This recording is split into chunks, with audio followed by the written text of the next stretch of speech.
Bismillahirrahmanirrahim. Alhamdulillah rabbil alamin wassalatu wassalamu ala asyrafil anbiya'il mursalin wa ala alihi wa sahbihi ajmain. Allahumma 'allimna ma yanfa'una wanfa'na bima 'allamtana wa zidna ilma. Allahumma ati anfusana taqwaha wa zakkiha anta khairu man zakkaha anta waliyuha wa maulaha. Rabbi yassir wa la tu'assir, Rabbi tammim bil khair, amma ba'du. Alhamdulillah, berjumpa kita sekali lagi kelas online, dan insya-Allah pada pagi ini kita akan sama-sama menghayati ayat-ayat Allah Subhanahu wa taala daripada surah Al-Lail. Surah Al-Lail adalah surah Makkiyah yang diturunkan sebelum hijrah Nabi sallallahu alaihi wasallam ke Madinah Al-Munawwarah. Dan dia adalah antara surah mufassal, iaitu surah yang pendek ataupun surah yang tidak panjang, dan tidak ada hadis yang khusus yang menyebut tentang kelebihan surah Al-Lail. Melainkan semua ayat Al-Quran, semua surah ada kelebihan secara umum, iaitu tidak lain tidak bukan dia adalah sebagai hudan, yang pertama petunjuk kepada orang-orang yang berakal, syifaun dan rahmat kepada orang-orang yang mempercayai kepada Al-Quran dan kepada Allah Subhanahu wa taala.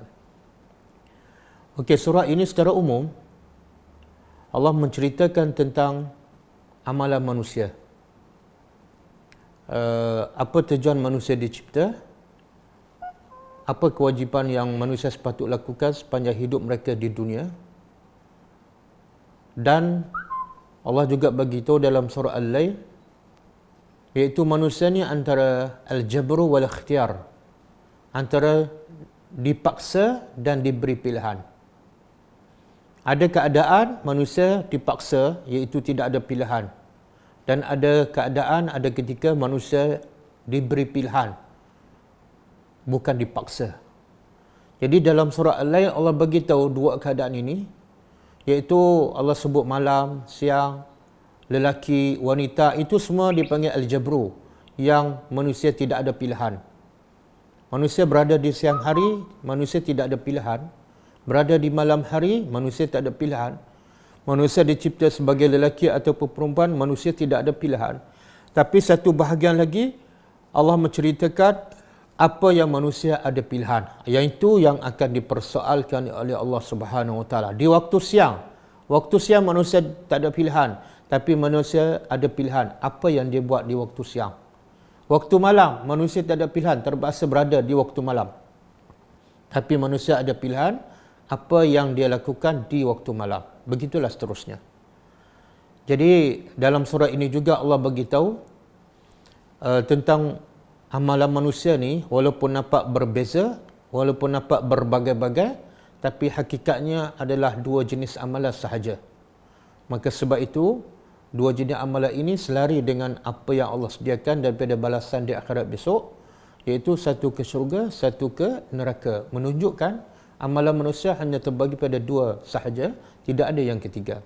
Itu secara umum kesimpulan intipati surah Al-Lail.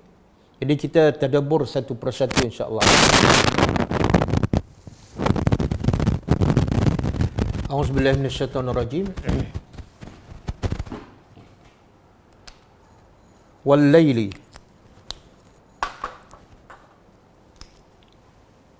Waw adalah wawul qasam ataupun waw sumpah. Bila kita terjemah makna dia demi. Al-lail, waktu malam. Iza, apabila. Yaghsha, ia menutupi. Yaghsha, apabila ia menutupi.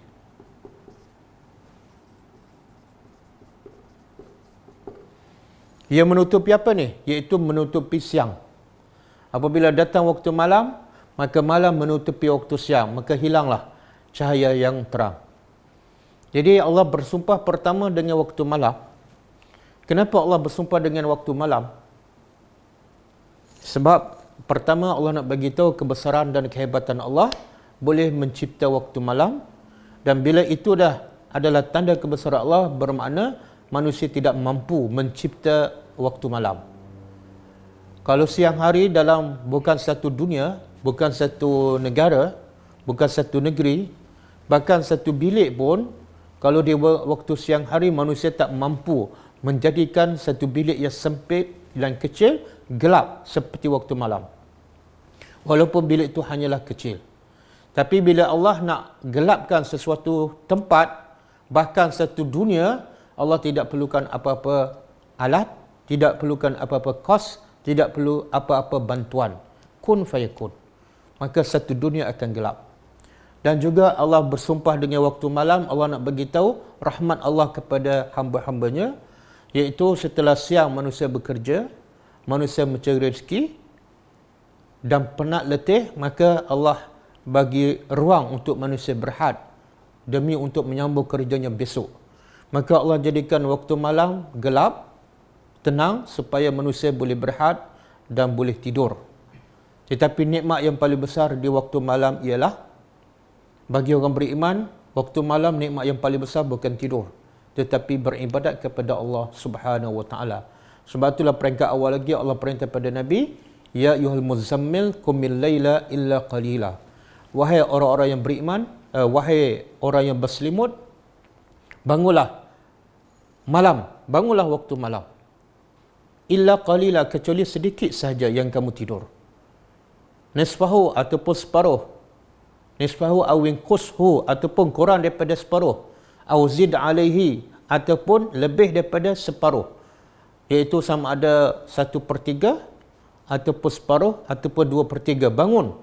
Buat apa ni? Kenapa? Inna sanulqi alaika qawlan sakila. Sesungguhnya kami akan campak ke atas engkau satu perkataan yang berat. Dan Allah juga sebut dalam surah Al-Muzammil apa hikmah. Kenapa kena bangun waktu malam?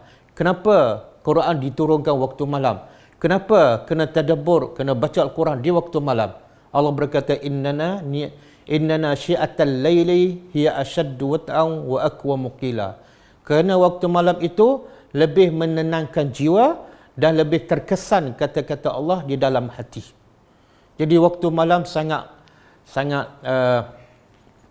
besar nikmatnya bagi orang beriman. Bahkan Nabi kata, qiyamul lail da'abus salihin. Bangun malam adalah adat kebiasaan orang soleh. Dalam hadis lain Nabi kata, syaraful mu'min qiyamuhu al-lail. Kemuliaan orang beriman ialah bangun malam.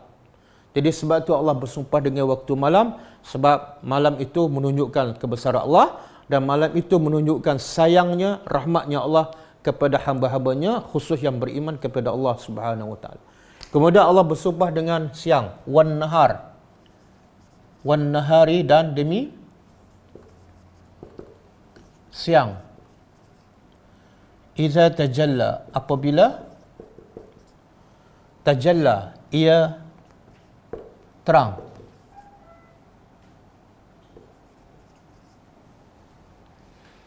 Kemudian Allah bersumpah pula dengan siang. Demi waktu siang apabila ia terang. Kenapa Allah bersumpah dengan siang? Sebab siang juga menunjukkan kebesaran dan kehebatan Allah Subhanahu wa taala. Allah boleh menjadikan satu dunia ni di mana-mana sahaja akan terang dan tidak ada cahaya, tidak ada kegelapan. Kamu berada di mana-mana pun, pergilah pelosok dunia mana, maka bila siang semua cerah. Itu hanya Allah saja yang mampu melakukannya. Dan juga siang juga menunjukkan rahmat Allah kepada hamba-hambanya, iaitu Allah jadikan siang untuk mencari rezeki, iaitu dengan terang, mudah untuk manusia berjalan mencari rezeki dan menyambung kehidupannya. Cuba bayangkan kalau Allah jadikan siang, waktu mencari rezeki adalah gelap. Cuba bayangkan apa akan berlaku. Allah kata, kalau aku jadikan siang ni sepanjang masa, malam pun malam, kemudian siang pun gelap, apa akan jadi? Badan kita akan penat, dan kos elektrik pun akan besar, sebab setiap hari, setiap masa kita akan buka elektrik. Jadi Allah salah satunya Allah nak rahmat Allah kepada kita. Allah jadikan waktu cari rezeki, waktu bekerja senang, terang, nampak segalanya. Allah bersumpah siang, malam dengan malam dahulu sebelum siang. Sebab setiap hari permulaannya adalah waktu malam. Sebab itulah bila masuk maghrib sebenarnya telah bermula hari besok. Jadi Allah mulakan sumpahnya dengan malam sebab malam mendahului siang. Kemudian Allah berkata wa ma khalaqa, dan khalaqa apa yang dia telah ciptakan. Az-zakar, lelaki, wal unsa, dan wanita.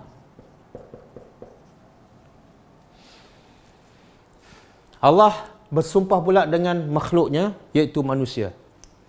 Jadi bila Allah bersumpah mesti ada dua unsur. Pertama menunjukkan kebesaran Allah, yang kedua menunjukkan rahmat Allah, sayangnya Allah kepada hambanya. Jadi apa kebesaran Allah pada ciptaan lelaki dan wanita? Iaitu Allah menjadikan lelaki, jantina lelaki dan perempuan hanya daripada sumber yang sama. Iaitu bermula daripada tanah, kemudian daripada air mani yang warnanya sama, bentuknya sama, daripada berbagai-bagai manusia, tapi bila keluar bentuknya berbeza. Ada yang keluar bentuk lelaki, kasar, keras, penyabar. Ada yang keluar bentuk perempuan, lembut, sensitif. Ada yang keluar berkulit hitam, ada yang keluar berkulit putih, ada yang keluar rambut panjang, ada yang keluar rambut kerinting, ada yang keluar tinggi, ada yang keluar rendah, ada yang keluar gemuk, ada yang keluar kurus. Semua daripada satu sumber, iaitu air mani. Ini hanya Allah saja yang mampu mencipta. Jadi bila Allah sebut, Allah nak kita rasa bukan kehebatan air mani yang menjadi manusia berbagai-bagai, tak, kehebatan pencipta iaitu Allah Subhanahu Wa Taala, supaya akhirnya bila kita rasa kehebatan dan kebesaran Allah, kita semakin kenal, semakin cinta dan semakin tunduk kepada segala perintahnya. Itu mesejnya.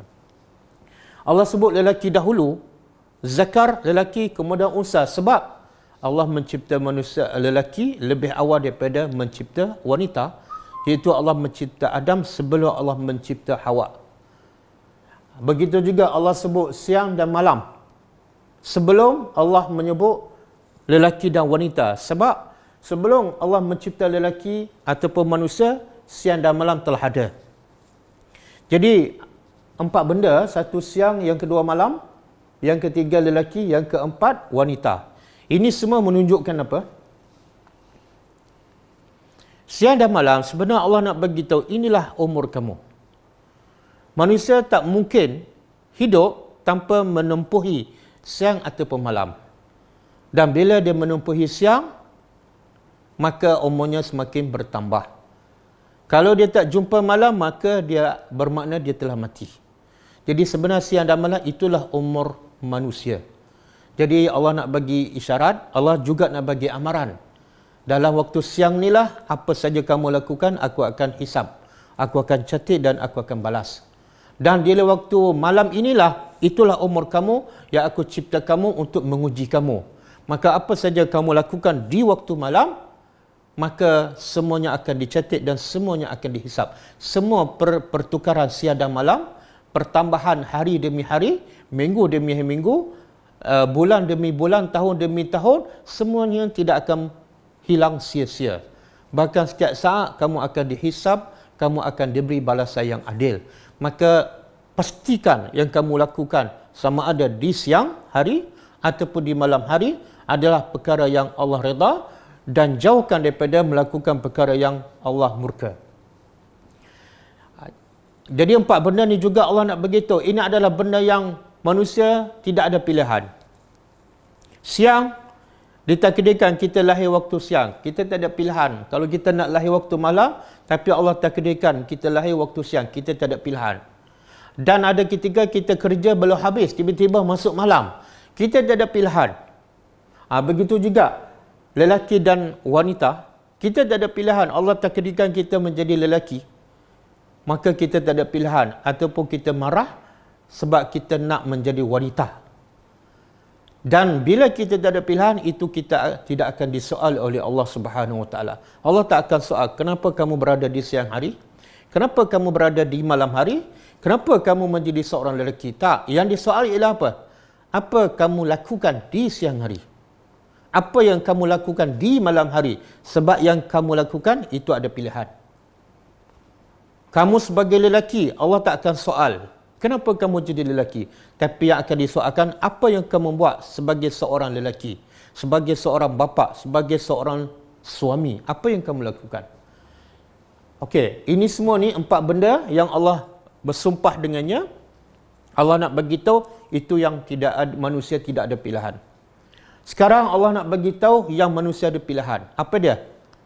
Ayat yang keempat, inna sa'yakum, sesungguhnya sa'yakum, usaha kamu ataupun kerja kamu, lasyatta, pasti, syatta berbagai ataupun jelas. Ada ahli tafsir mentafsirkan syatta ialah jelas. Maksudnya apa? Sesungguhnya sa'yakum, sa'ya bermaksud usaha. Bila kita melakukan haji ataupun umrah, ada satu kerja haji ataupun amalan umrah yang dipanggil sa'i. Sa'i antara Safa dengan Marwah. Sebenarnya sa'i daripada perkataan sa'yu, iaitu usaha. Hasil daripada pengajaran daripada kisah Hajar yang sa'i, iaitu berlari antara Bukit Safa dan Bukit Marwah. Jadi asal perkataan Arab ialah sa'yu, tapi bila dimelayukan jadi sa'i. Orang Arab tak sebut sa'i, orang Arab sebut sa'yu. Jadi sa'yu ni adalah usaha ataupun kerja. Dan Allah juga sebut dalam surah Abasa, wa amma man ja'aka yas'a. Jadi sa'a fi'il madhi, kalau mudhari' dia yas'a. Kalau masdar kata terbit sa'yun.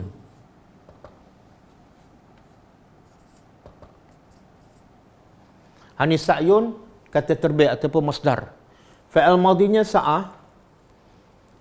Fi'il mudhari'nya, kalau madhi past tense yang lepas.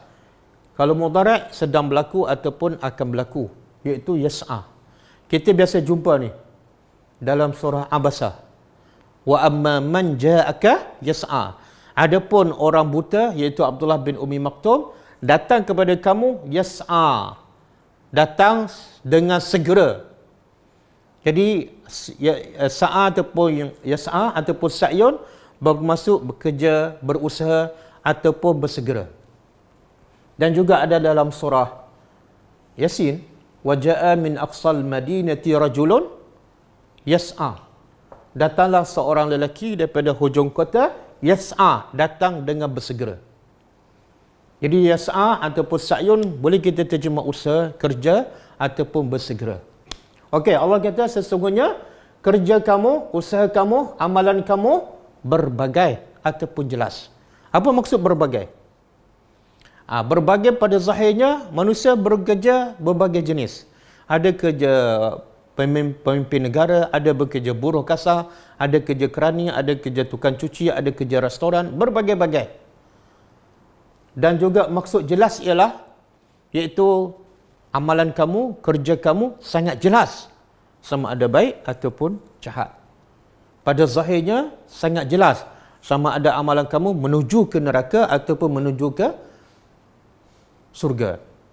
Sebab tu Nabi bersabda, ada seseorang yang melakukan amalan ahli syurga pada zahirnya. Pada zahirnya ahli syurga. Tapi sehingga satu hasta lagi daripada umurnya yang sepatut dia mati, dia akan masuk syurga, tapi akhirnya dia berubah dan dia melakukan amalan ahli neraka, lalu dia mati dan masuk neraka. Jadi Nabi kata pada zahirnya amalan ahli syurga, tapi hakikatnya dia adalah ahli neraka. Ada yang terbalik, pada zahirnya dia melakukan amalan ahli neraka, daripada muda sampai ke tua, sehingga satu hasta lagi daripada umurnya dia akan meninggal. Tapi akhirnya dia mencari hidayah dan Allah campak hidayah dalam hatinya. Maka ketika itu dia melakukan amalan ahli syurga. Ketika itu dia mati dan dia akan masuk syurga. Jadi ini maksud. Syatta ada dua maksud. Pertama, berbagai-bagai pada zahirnya. Yang kedua, cukup jelas. Amalan ahli syurga sangat jelas. Amalan ahli neraka sangat jelas pada zahirnya. Jadi ayat keempat ni Allah nak beritahu. Kalau ayat 1, 2, 3, Allah bersumpah dengan masa, siang, malam. Dan juga Allah bersumpah dengan jantina, lelaki dan perempuan. Itu Al-Jabru dipanggil. Al-Jabru. Yang manusia tak ada pilihan. Siang, malam, lelaki, perempuan, manusia tak ada pilihan. Satu lagi, Al-Ikhtiar.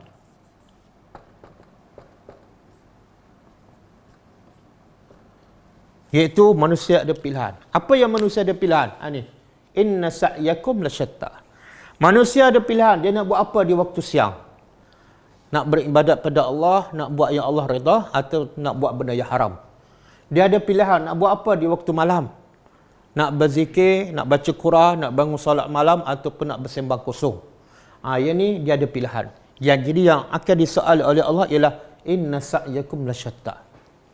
Jadi jangan sibuk, jangan mengeluh bila berada di waktu malam ataupun siang. Tapi mengeluhlah bila kamu tak dapat mentaati Allah sama ada di waktu siang ataupun waktu malam.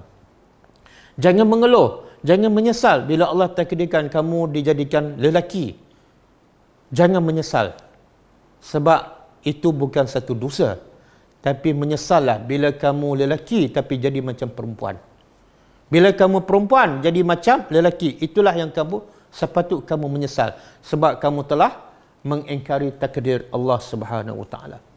Okey, kemudian Allah huraikan apa maksud amalan kamu berbagai ni ataupun amalan kamu cukup jelas, sama ada amalan ahli syurga ataupun amalan ahli neraka.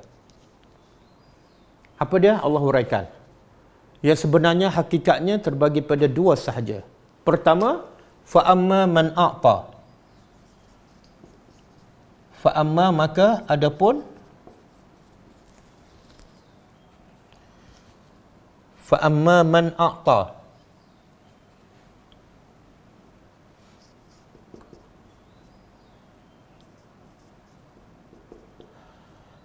Adapun man siapa? A'ta telah memberi.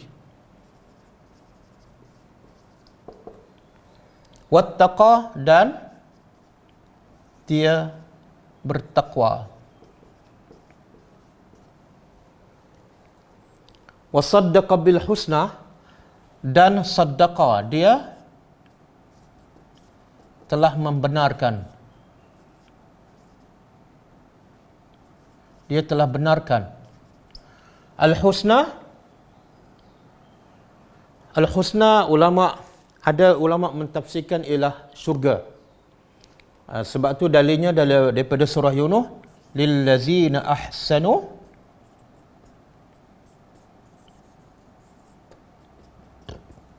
al-husna wa ziyadatun.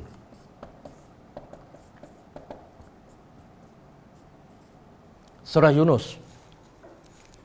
Maksudnya Allah berkata lillazina, bagi orang-orang yang ahsanu, yang melakukan kebaikan kepada orang lain, baginya apa? Al-husna, sama. Apa maksud al-husna dalam surah Yunus? Iaitu syurga. Jadi al-husna maksud dia ialah yang terbaik. Dan tidak ada balasan yang terbaik melainkan syurga. Jadi kalau bahasa Arab, kalau kita belajar muzakkar lelaki. Kalau paling baik bagi perkataan muzakkar ialah ahsan. Tapi kalau perkataan muannas, yang paling baik bagi perkataan muannas ialah husna. Husna. Ahsan dengan husna makna dia sama. Ahsan paling baik, husna pun paling baik. Cuma bezanya apa? Tengok perkataan apa. Kalau perkataan muzakkar, contoh saya bagi kitab. Ini perkataan kitab muzakkar. Muzakkar makna lelaki. Nak tahu ataupun tanda perkataan itu muzakkar lelaki ialah tidak ada ta. Tidak ada ta marbutah. Jadi kalau saya nak bagi tahu kitab yang terbaik, kitab ahsan. Tak boleh kata kitab husna. Sebab perkataan kitab muzakkar. Tapi kalau saya nak bagi tahu madrasatun. Madrasatun, sekolah. Ini madrasatun perkataan muannas. Dalilnya ialah ada ta marbutah di hujung. Tun. Bila ada tun ataupun ta marbutah, dikira perkataan muannas, perempuan. Maka kalau saya nak bagi tahu sekolah yang terbaik, maka madrasatun husna.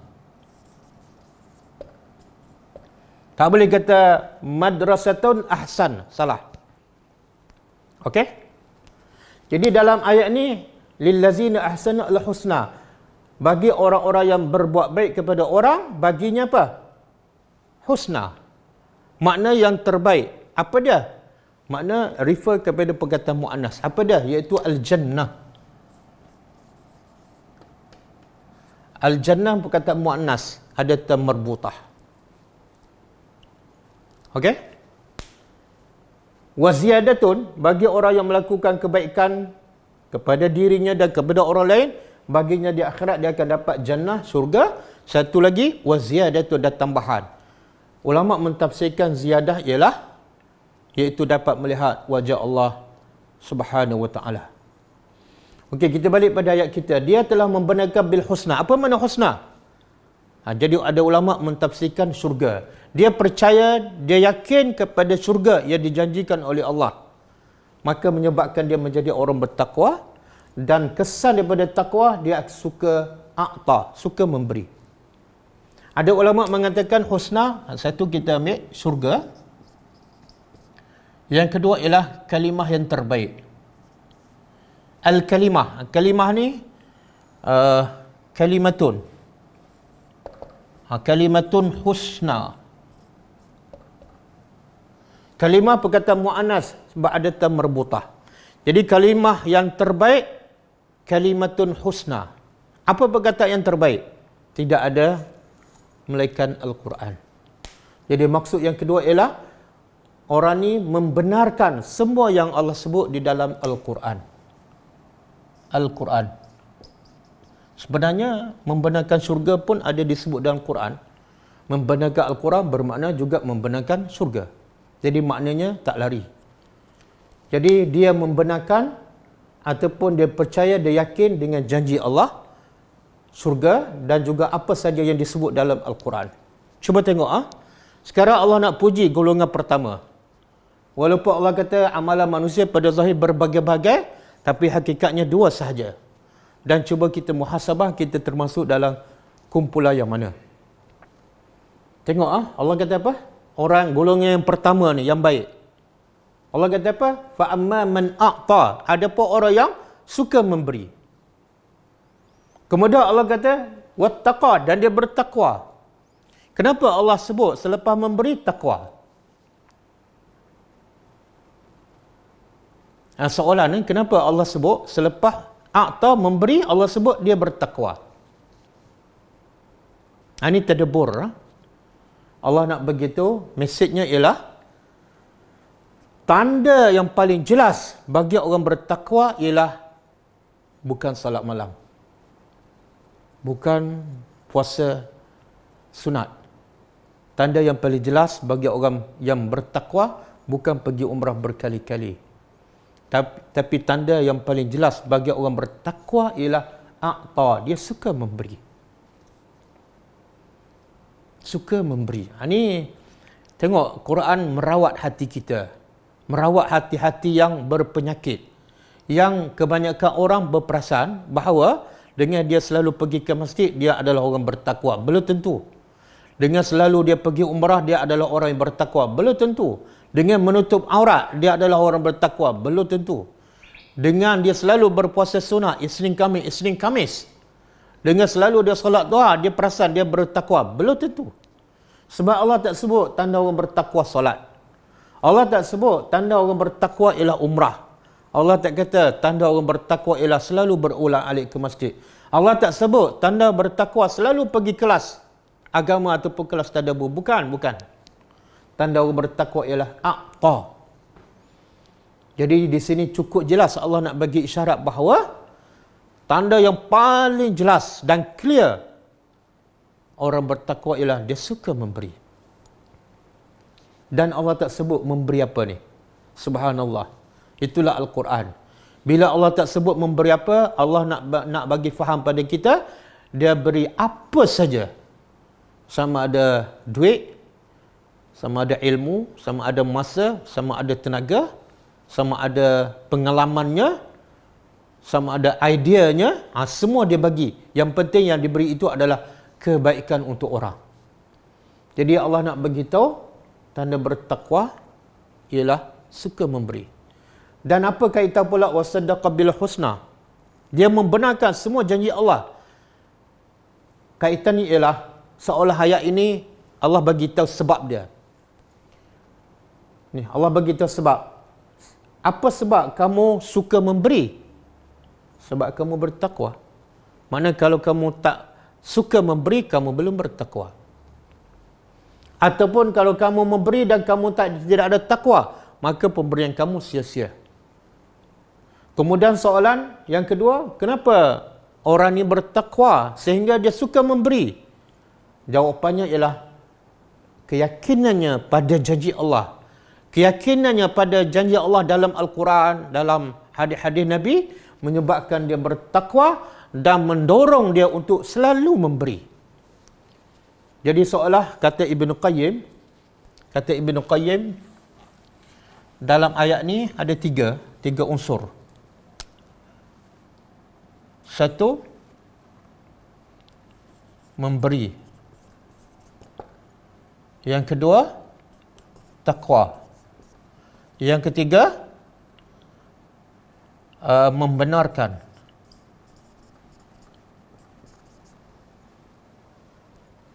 Janji-janji Allah.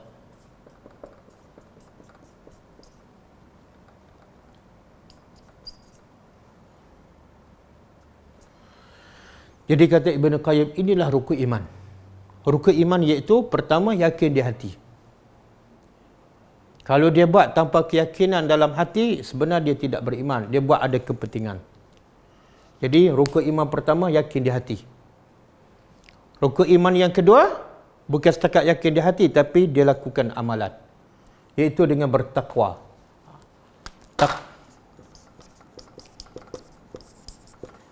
Jadi wasaddaqa bil husna, yakin di hati, takwa, lakukan amalan. Amalan mana ni?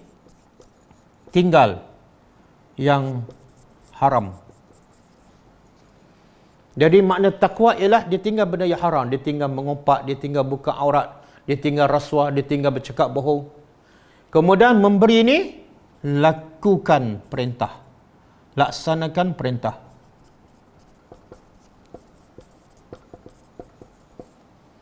Inilah rukun iman, tiga Allah sebut.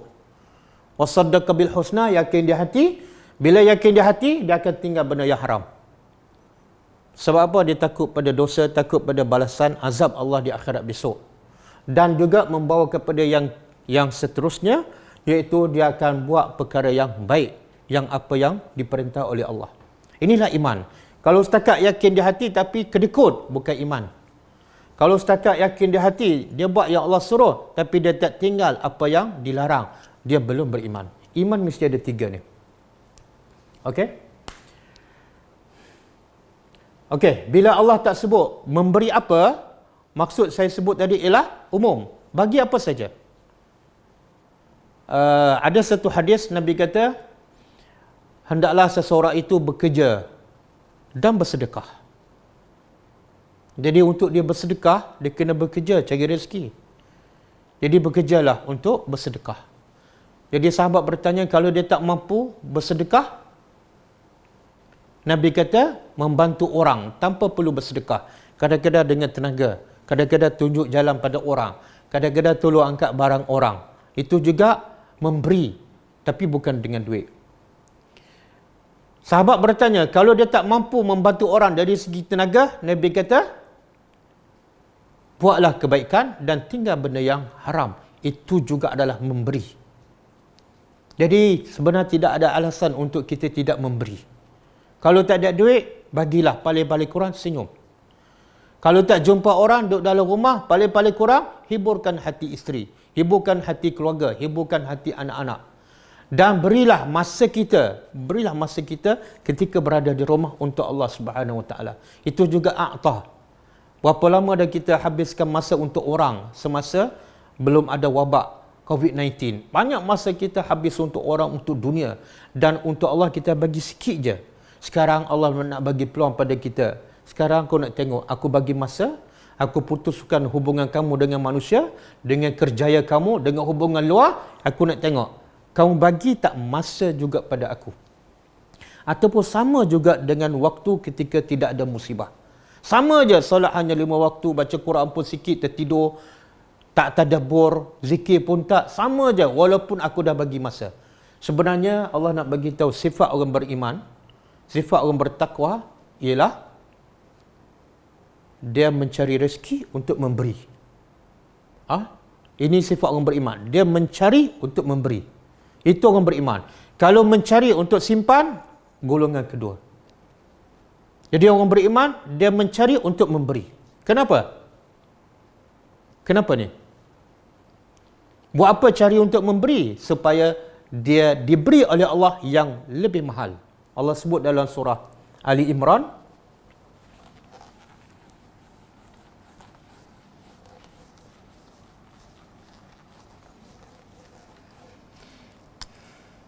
wa ma indallahi khairun lil abrar. Surah Ali Imran.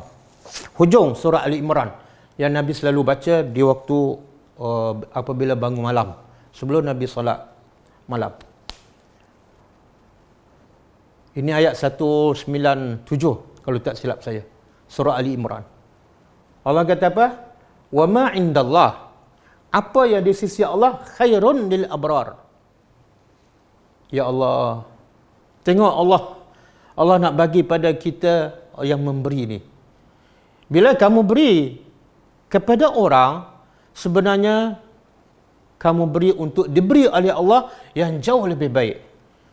Kalau kita bagi pada orang untuk dapat apa yang daripada manusia, apa yang manusia boleh bagi pada kita?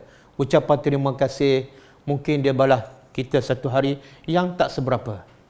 Maka sebab tu orang beriman, bila dia memberi bukan untuk diberi oleh manusia, tapi untuk diberi oleh khairur razikin, pemberi rezeki yang terbaik. Sebab tu Abu Bakar radhiyallahu anhu, ayat ni sebenarnya surah Al-Layl ni, di hujung surah ni ulama mengatakan bahawa turun kepada Abu Bakar As-Siddiq radhiyallahu anhu yang suka memberi. Abu Bakar bukan terkenal sebagai, kita je yang sebut Abu Bakar, bila sebut Abu Bakar kita bayangkan kaya. Bila sebut Abdul Rahman bin Auf kita bayangkan dia kaya. Bila sebut Khadijah kita bayangkan dia kaya. Salah. Abu Bakar sebenarnya bukan terkenal sebagai orang yang kaya di dalam Al-Quran. Khadijah sebenarnya bukan terkenal sebagai orang yang kaya dalam sirah Nabi. Tapi Abu Bakar terkenal dalam Al-Quran sebagai orang yang memberi. Khadijah terkenal dalam sirah Nabi adalah terkenal sebagai orang yang suka memberi, sehingga dia bagi semua hartanya. Begitu juga Abu Bakar. Abu Bakar memberi semua hartanya. Inilah kehebatan orang bertakwa. Jadi kalau nak jadi orang bertakwa, jangan cari untuk simpan. Ini bukan sifat orang bertakwa. Ini golongan yang kedua. Nak jadi orang bertakwa, cari untuk memberi supaya apa? Supaya diberi oleh Allah yang jauh lebih baik. Wa ma indallah khairun, apa yang di sisi Allah jauh lebih baik, jauh lebih baik lil abrar, bagi orang-orang yang suka berbuat baik. Jadi cuba muhasabah diri kita. Berapa banyak yang kita beri untuk mengharapkan balasan di sisi Allah? Berapa banyak yang kita beri untuk mengharapkan balasan di sisi Allah yang jauh lebih baik? Sebab itu Abu Bakar dia suka di peringkat awal Islam di Mekah, dia suka guna duit dia untuk memerdekakan hamba-hamba dan juga membebaskan orang Islam yang diseksa oleh orang musyrikin Mekah. Jadi banyak yang Abu Bakar merdeka, yang Abu Bakar bantu ialah orang lemah, orang miskin, orang tua. Jadi bapaknya berkata, ya bunaya, wahai anakku, kenapa kamu tak bantu orang tua, orang miskin yang tak boleh bantu apa-apa pun pada kamu, tak boleh bagi kekuatan pada kamu pun. Bila kamu ada masalah, orang miskin tak boleh bantu kamu. Bila kamu ada masalah, orang tua ni tak boleh buat apa-apa pada kamu. Kenapa bantu yang tak boleh bantu kamu? Dengar jawapan Abu Bakar. Innama uridu ma indallah. Aku bantu orang miskin, aku bantu orang tua bukan sebab nak mereka bantu aku, tapi uridu ma indallah. Aku bantu mereka sebab aku nak apa yang di sisi Allah. Nilai orang beriman, bila dia bagi, dia tak nampak langsung balasan daripada manusia. Bahkan Allah sebut dalam surah Al-Insan, sifat al-abrar. Apa dia sifat al-abrar? Dalam surah Al-Insan, wa yat'imuna at-ta'am ala hubbihi miskinan wa yatiman wa asira. Mereka selalu memberi makan kepada siapa? Bukan orang yang berada, bukan orang kampungnya, bukan orang masjidnya. Tak, miskina, orang miskin. Wa yatiman, dan anak yatim. Semua yang lemah. Wa asira, dan tawanan perang. Yang tak ada apa-apa kepentingan pun. Bila bantu orang miskin, kita dapat apa? Ada orang miskin akan bantu kita? Tak ada. Bahkan kita akan terus membantunya sebab dia miskin. Dan begitu Allah sebut sifat al-abrar, bukan setakat bagi bantu orang miskin. Mereka berkata, innama nut'imukum liwajhillah la nuridu minkum jazaan wala syukura. Kami bagi semua makanan daripada kamu bukan sebab kami nak balasan daripada kamu, tapi liwajhillah, kami nak redha Allah, dan kami langsung tak nak jazaan, apa saja bentuk balasan, wala syukura, walaupun ucapan terima kasih. Kenapa? Orang beriman bila bagi, dia tak nampak balasan manusia, tapi dia nampak wama indallah khairul lil abrar. Sebab itulah orang beriman bila dia yakin pada janji Allah, dia akan menjadi orang bertakwa. Dan bila jadi orang bertakwa, apa tanda? Suka memberi. Kenapa? Sebab dia tahu yang dia bagi itu untuk Allah membalasnya yang jauh lebih baik daripada yang dia bagi. Subhanallah. Jadi di sini kita dapat belajar perkara yang baru. Sifat orang bertakwa. Tak perlu kita mengikut apa yang dilakukan oleh orang ramai. Habiskan duit berpuluh-puluh ribu pergi umrah berkali-kali, pergi haji berkali-kali, kemudian pergi melancong beratus ribu, tapi sebenarnya dia belum bertakwa selagi mana dia tidak memberi kepada orang-orang yang miskin, kepada anak yatim, kepada orang-orang yang memerlukan. Jadi berilah apa saja yang kamu ada. Sekarang kita duduk dalam rumah, kita boleh bagi tak? Boleh je transfer kalau ada duit. Kalau tak ada duit, kita boleh je bagi apa dalam rumah. Bagi apa? Bagilah masa kita untuk Allah Subhanahu Wa Taala. Bagi masa lebih 2-3 jam untuk baca Al-Quran, untuk tadabbur. Bagi masa, itu juga a'ta. Bagi masa lebih sikit untuk bangun malam.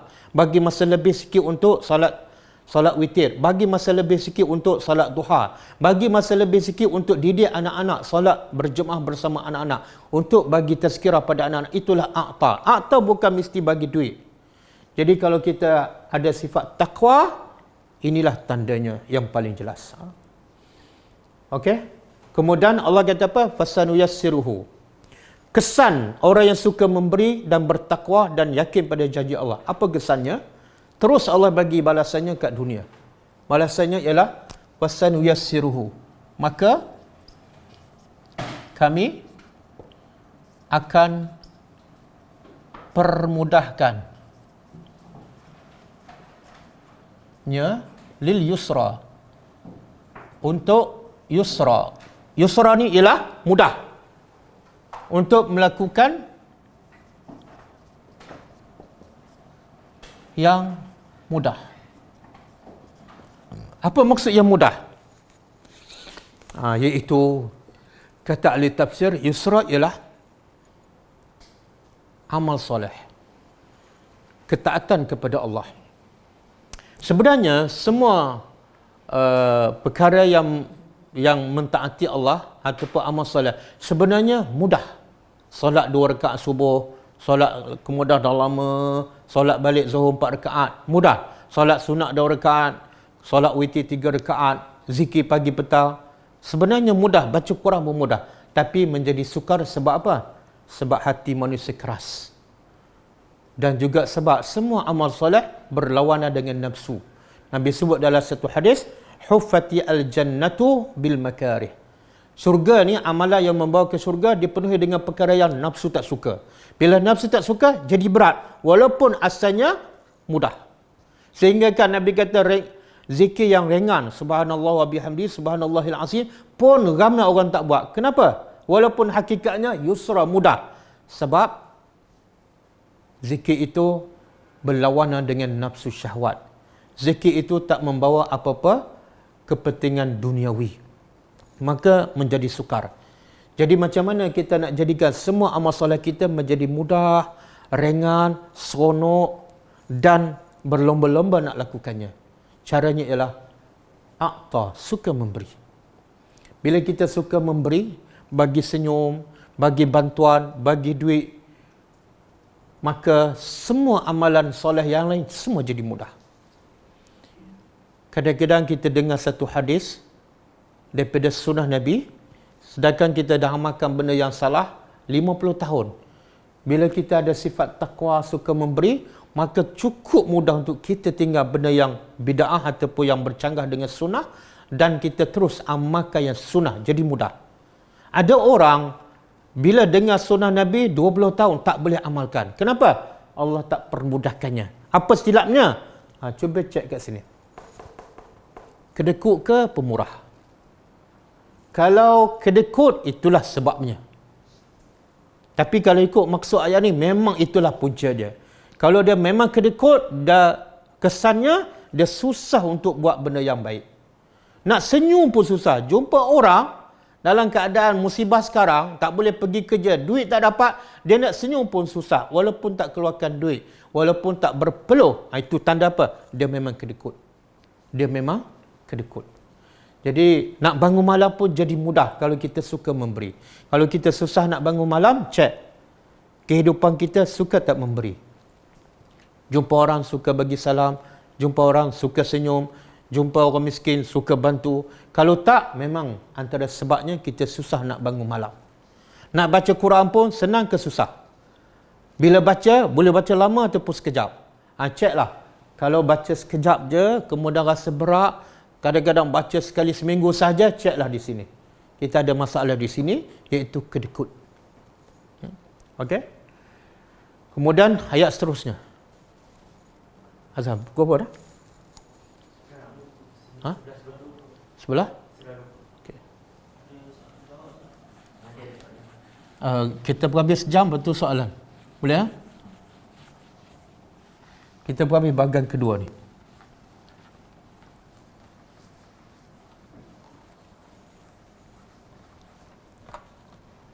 Jadi sifat pertama, jenis amalan manusia. Pertama tadi apa dah? Mencari untuk memberi. Mencari untuk memberi supaya diberi oleh Allah yang lebih baik.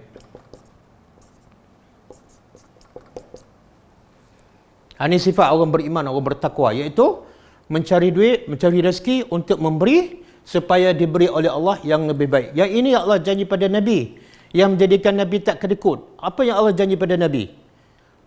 Walal akhiratu khairul laka minal ula. Allah kata akhirat adalah lebih baik bagi engkau daripada dunia, janji Allah. Akhirat lebih baik. Kenapa kamu nak cari dunia yang tidak baik?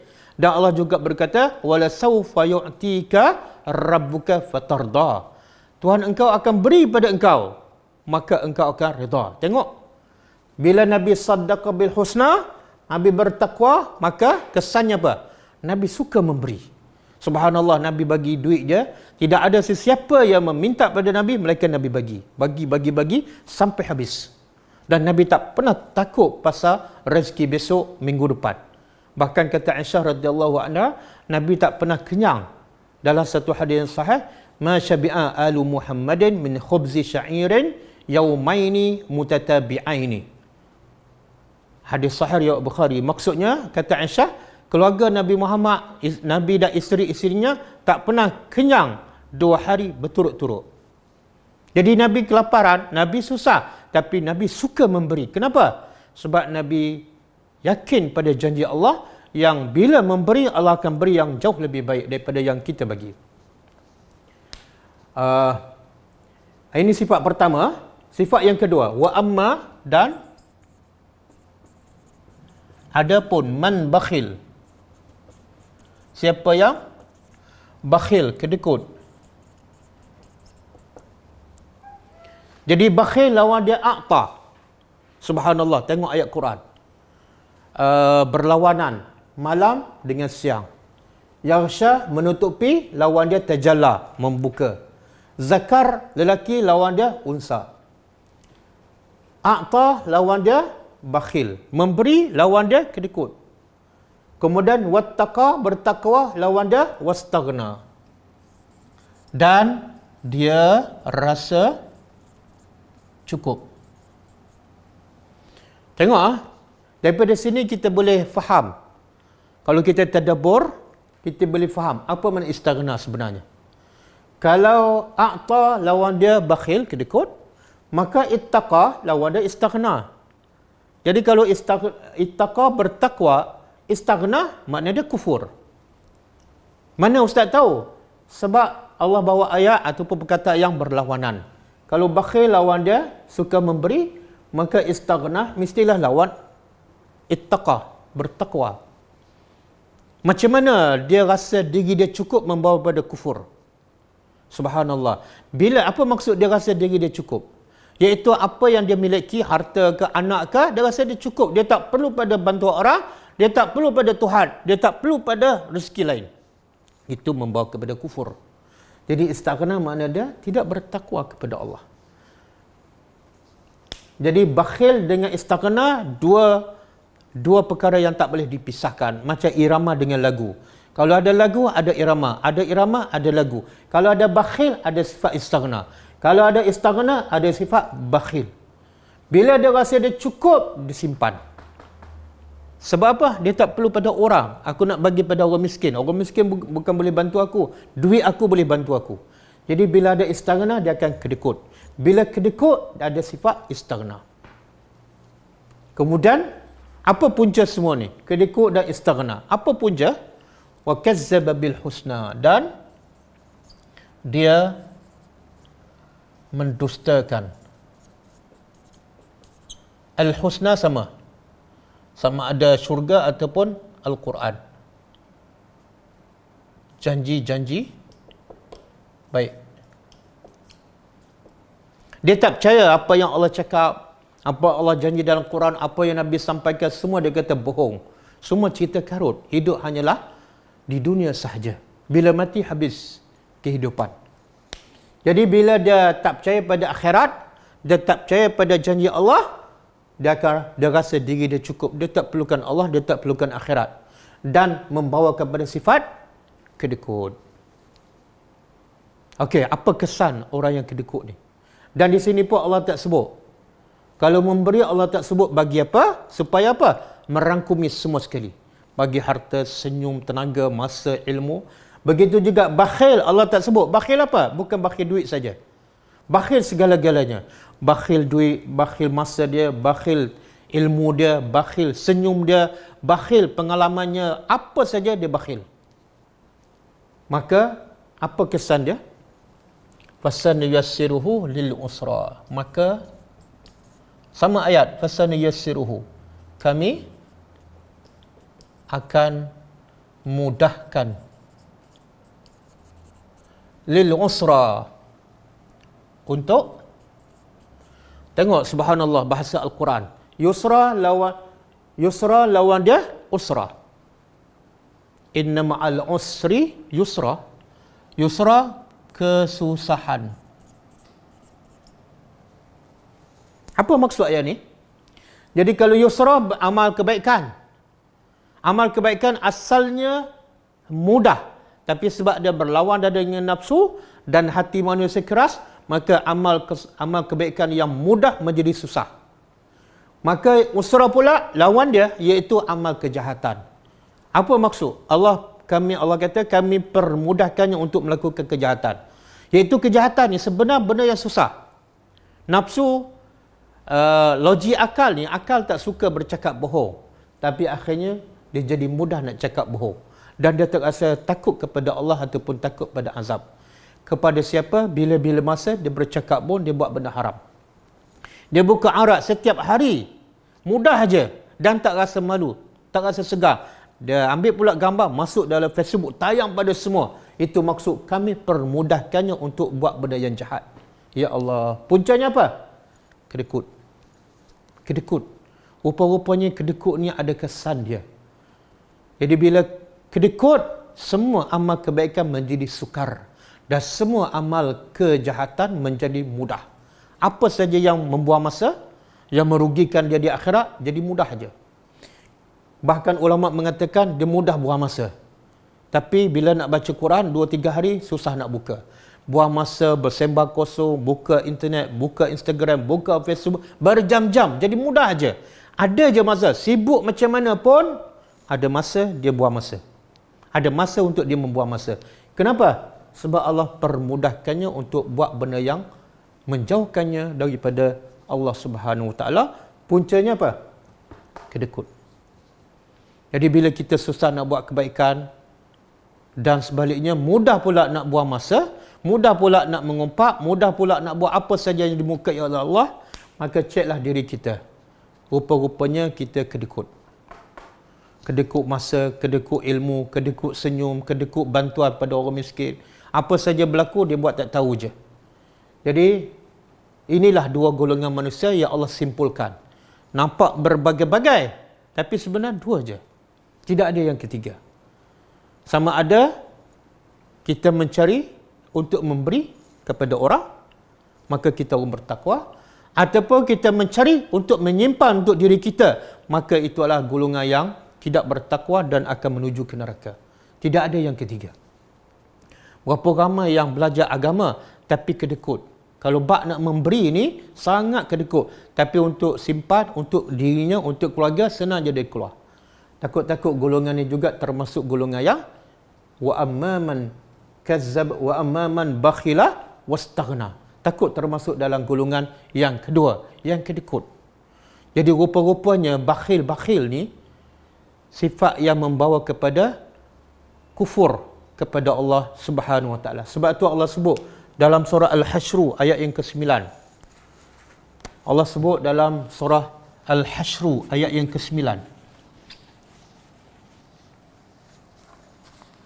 Iaitu waman, di hujung ayat ni panjang waman yuqa syuhha nafsi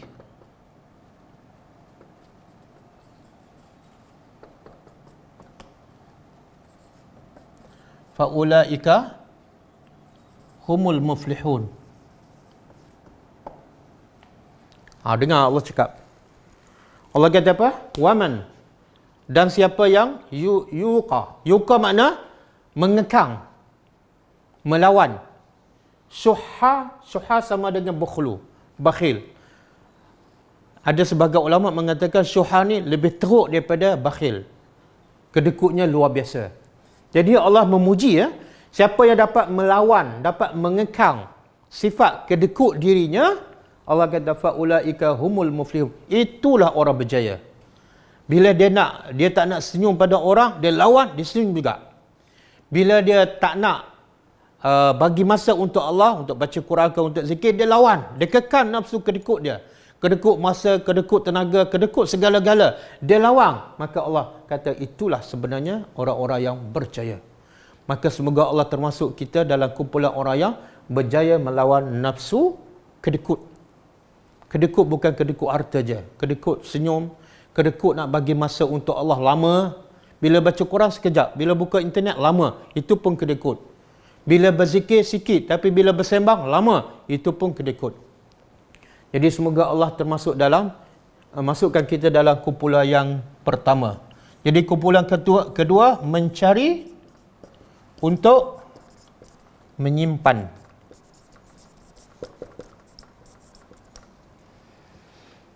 Bukan tak boleh simpan, boleh simpan. Nabi pernah simpan, ada riwayat mengatakan Nabi simpan untuk setahun. Tapi yang Nabi bagi lagi banyak. Yang Nabi bagi lagi banyak. Jangan terbalik, yang kita bagi sedikit, tapi yang kita simpan lagi banyak. Semoga Allah bersihkan hati kita daripada sifat kedekut, daripada sifat rasa cukup. Tak perlukan bantuan orang, tak perlu pahala, tak perlu Allah, tak perlu akhirat. Semoga Allah jauhkan kita daripada sifat ini semua, dan semoga Allah jadikan kita orang yang pemurah. Semuanya pemurah. Bagi ilmu, bila pantang orang bertanya, terus kita jawab. Pantang orang minta tolong, terus kita tolong. Semoga urusan kita dengan Allah menjadi lebih mudah, insya-Allah. Jadi kita berhenti setakat ayat yang ke-10. Nanti ada peluang kita sambung di siri yang akan datang.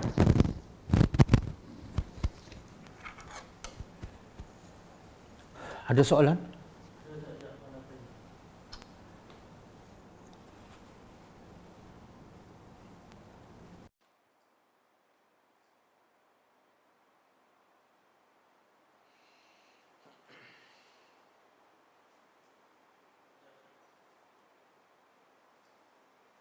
Baca dulu, boleh baca?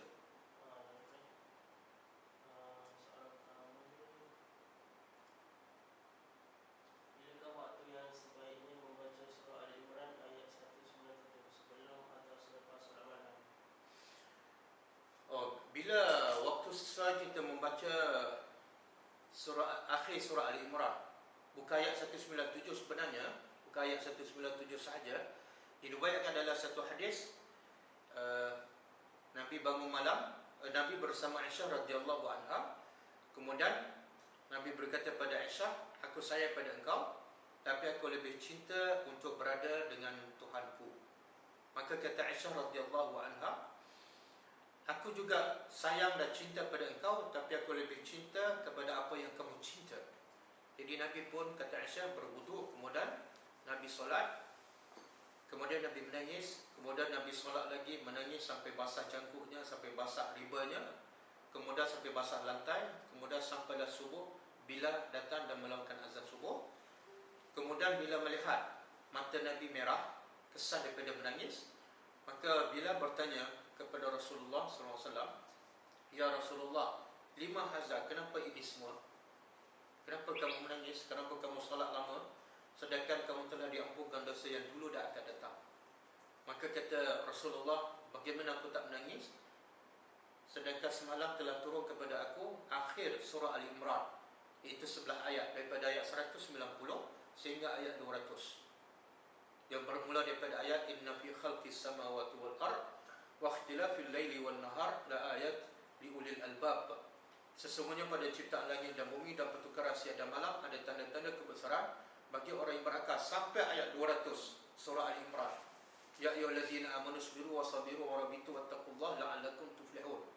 Jadi Nabi kata, macam mana aku tak menangis sedangkan telah turun sebelah ayat ini padaku tadi. Dan Nabi kata, wailun, celakalah, liman qara'ah, bagi orang yang membaca ayat-ayat ini, termasuklah semua ayat Quran, walam yatafakkar fiha, tapi mereka membaca saja tapi tidak memikirkan maksud dan mengambil pengajarannya. Celakalah orang ini. Jadi Nabi menangis sebab apa? Sebab agama yang tak faham Al-Quran, sebab agama yang faham tapi tak ikut ajaran Al-Quran. Jadi celaka, yang paling celaka ialah tidak beramal dengan ajaran Al-Quran.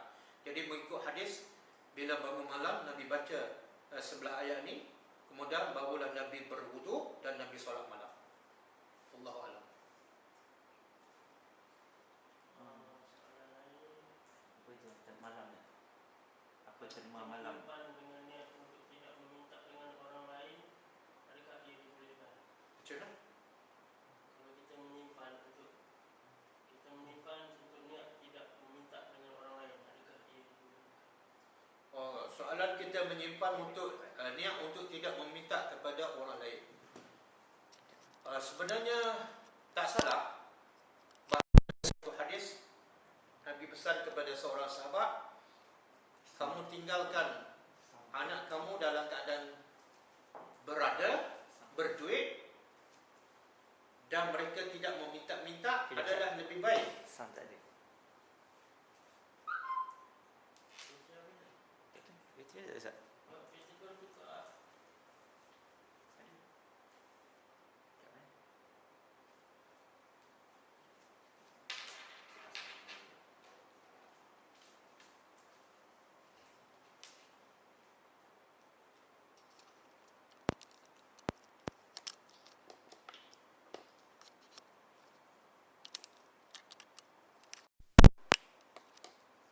Dia dekat siap. Okey. Ada? Tak ada?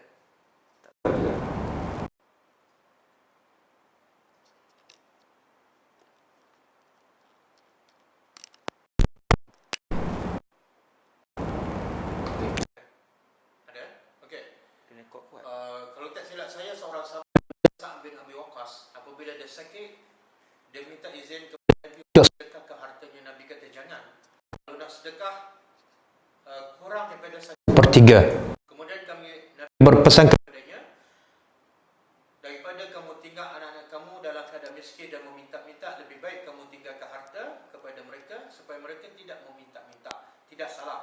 Cuma jangan kita yakin dengan duit yang kita tinggal tu, dengan duit yang kita simpan, maka boleh menjadikan kita tidak berhajat lagi kepada orang lain ataupun kepada Allah Subhanahu Wa Taala.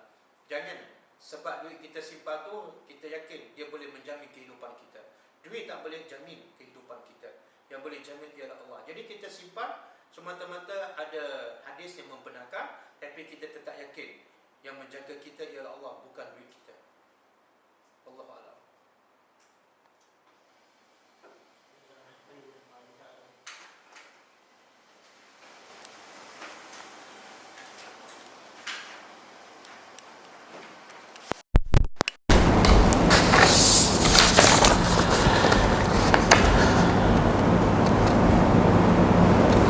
Okey, soalan. Tadi Ustaz kata orang bertakwa bukan tandanya yang banyak tahajud, bukan juga yang banyak pergi ke masjid.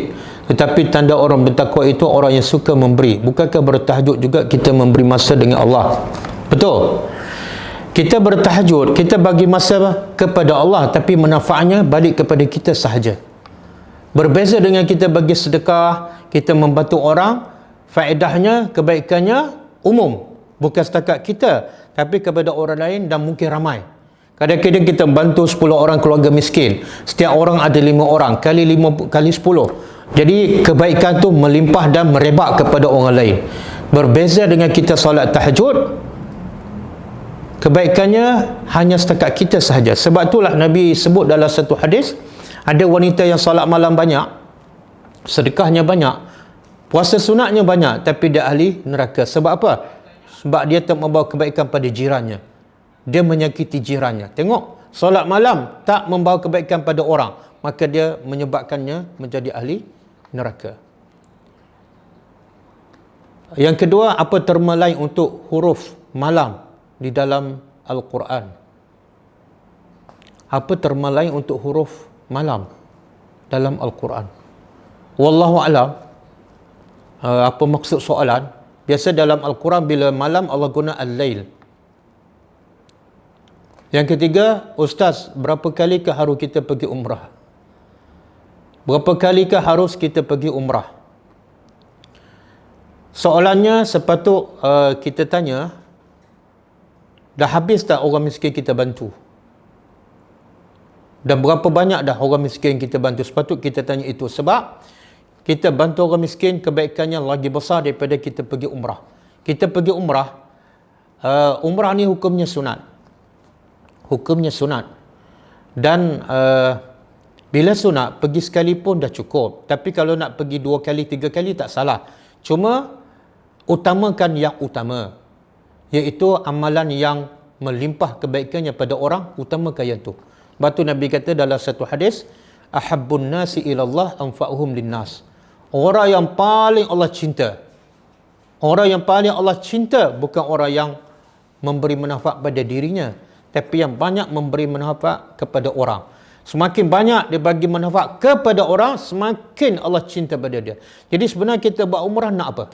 Kalau kita nak cinta Allah, buatlah apa yang Allah cinta.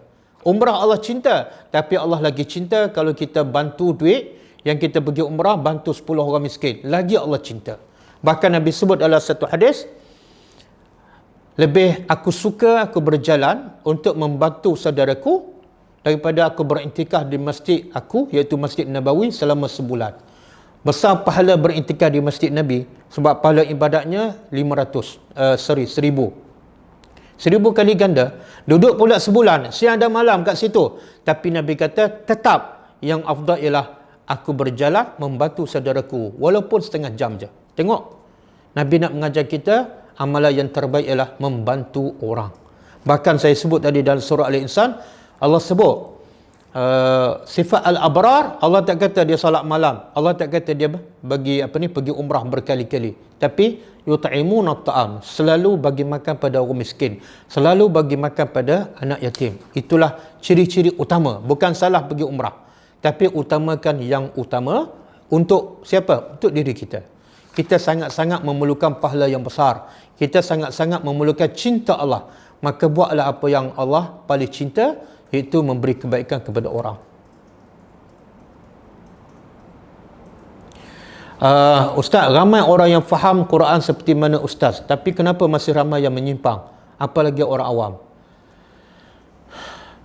Sebenarnya Al-Quran bila difahami, maka apa yang dia cakap dan akhlak dia mesti sama dengan Al-Quran. Selagi mana akhlaknya tak sama dengan Al-Quran, sebenarnya itulah tanda dia tak faham Al-Quran. Yang ini Nabi kata dalam satu hadis, Al-Quran hujjatun laka aw alaika. Quran akan menjadi hujjah yang akan mempertahankan engkau di akhirat. Bila tu? Bila kamu beramal dengan ajaran Al-Quran. Ataupun Quran akan menjadi hujjah yang akan melawan engkau dan akan memastikan engkau masuk neraka. Bila tu? Bila kamu baca tapi kamu tak faham ataupun tak ikut ajaran Al-Quran. Akhlak kamu jauh berbeza dengan akhlak Al-Quran. Jadi sebenarnya bila masih menyimpang, dia baca Quran, dia faham Al-Quran, kita kata dia faham, tapi akhlaknya tak sama dengan Quran, dia tak jadi pemurah sebagaimana Al-Quran, sebenarnya dia belum faham. Faham makna beramal dengan ajaran Al-Quran, dan bila beramal nampak kesan dia. Jadi bila tak beramal, sebenarnya dia belum faham. Wallahu a'lam. Dah. Ada satu, jika kita bagi sedekah ke orang susah, tapi kelakuan dia agak tak baik, suka membohong, okey ke kita tolong keluarga tu? Bila Allah sebut sifat utama orang bertakwa, sifat utama al-abrar ialah membantu orang, memberi apa-apa saja pertolongan. Termasuklah zakat. Allah sebut asnaf yang layak dapat zakat ialah, yang pertama Allah sebut orang fakir, kemudian orang miskin. Tapi Allah tak sebut fakir yang baik ataupun jahat, miskin yang baik ataupun miskin yang tak baik. Allah tak sebut. Kenapa? Sebab kalau kita memilih untuk membantu orang yang baik sahaja, sampai bila orang miskin yang jahat, yang bercakap bohong itu akan menjadi baik. Jadi bantulah miskin walaupun dia bercakap bohong dengan niat supaya satu hari dia akan bercakap benar. Sebab itulah bantuan yang paling besar, apa dia? Bukan duit. Bantuan yang paling besar ialah ilmu yang boleh pandunya menjadi orang yang beriman, yang boleh memandunya supaya menjadi orang yang bercakap benar. Sebab tu Allah hantar Nabi dalam keadaan miskin. Nabi tak ada duit. Sebab Allah tahu yang paling penting daripada bantuan duit ialah bantuan Al-Quran ataupun ilmu. Abu Bakar banyak duit, Nabi tak ada duit, tapi Nabi yang afdal. Sebab Nabi bantu dari segi ilmu. Jadi bila kita bantu orang miskin, sebenarnya bagi makan dia, bagi pakaian, sebab itu adalah satu wasilah untuk kita bagi bantuan yang lebih mahal daripada itu, yang lebih penting daripada itu, iaitu ilmu yang menjadikannya orang yang bertakwa kepada Allah Subhanahu Wa Taala. Jadi kalau kita tahu dia berbohong, jangan tinggalkan dia. Bagilah bantuan dan bagilah nasihat pada dia, insya-Allah. Adakah atak itu sama dengan pemurah? Ya. Bila suka memberi bermakna dia pemurah. Ata bahasa Arab, pemurah bahasa Melayu, sebenarnya samalah. Siapa yang suka memberi, maka dia adalah seorang pemurah. Cuma kena ada sifat takwa. Sebab itulah kalau memberi tapi tidak takwa, tidak ada solat, maka pemberiannya sia-sia. Yang kedua, yang seterusnya, bagaimana harta yang ditinggalkan oleh bapa yang meninggal disimpan oleh ibunya untuk kegunaan anaknya di masa depan. Bagaimana harta yang ditinggalkan oleh bapa yang meninggal disimpan oleh ibunya untuk kegunaan, tak salah. Soalan ni tak jelas. Harta yang ditinggalkan oleh bapa yang meninggal disimpan oleh ibunya untuk kegunaan anaknya di masa depan. Dia simpan tak salah, macam saya sebut tadi, simpan harta tak salah, tapi jangan sampai tak yakin pada rezeki Allah. Satu. Yang kedua, jangan sampai kita tak laksanakan tanggungjawab. Contohnya duit yang sepatut kita guna untuk makan dengan lebih baik, duit untuk kita guna pendidikan anak kita tak guna supaya nak jaga lagi masa depan dia yang lagi jauh. Itu jangan sampai ke situ, jangan sampai memudaratkan. Yang ketiga, memberi kepada orang yang belum Islam, adakah dikira memberi? Ya, termasuklah duit zakat. Kalau kita tengok asnaf zakat, ada salah satunya ialah mu'allaf qulubuhum, orang yang nak dijinakkan dengan Islam. Jadi ulama berbeza pendapat. Ada kata yang nak dijinakkan dengan Islam termasuklah orang yang baru nak jinak dengan Islam, mana dia masih kafir. Apa tujuan? Supaya akhirnya dengan zakat itu menjinakkan hatinya supaya dia terima Islam. Jadi tak salah memberi bantuan kepada yang bukan Islam, apatah lagi kalau tujuan supaya dia memeluk Islam. Bahkan kita dengar cerita yang masyhur, seorang wanita pelacur dapat masuk syurga sebab bukan bagi pada orang Islam, bukan bagi pada orang beriman, tapi bagi pada anjing. Maka itu penyebab untuknya menjadi ahli syurga.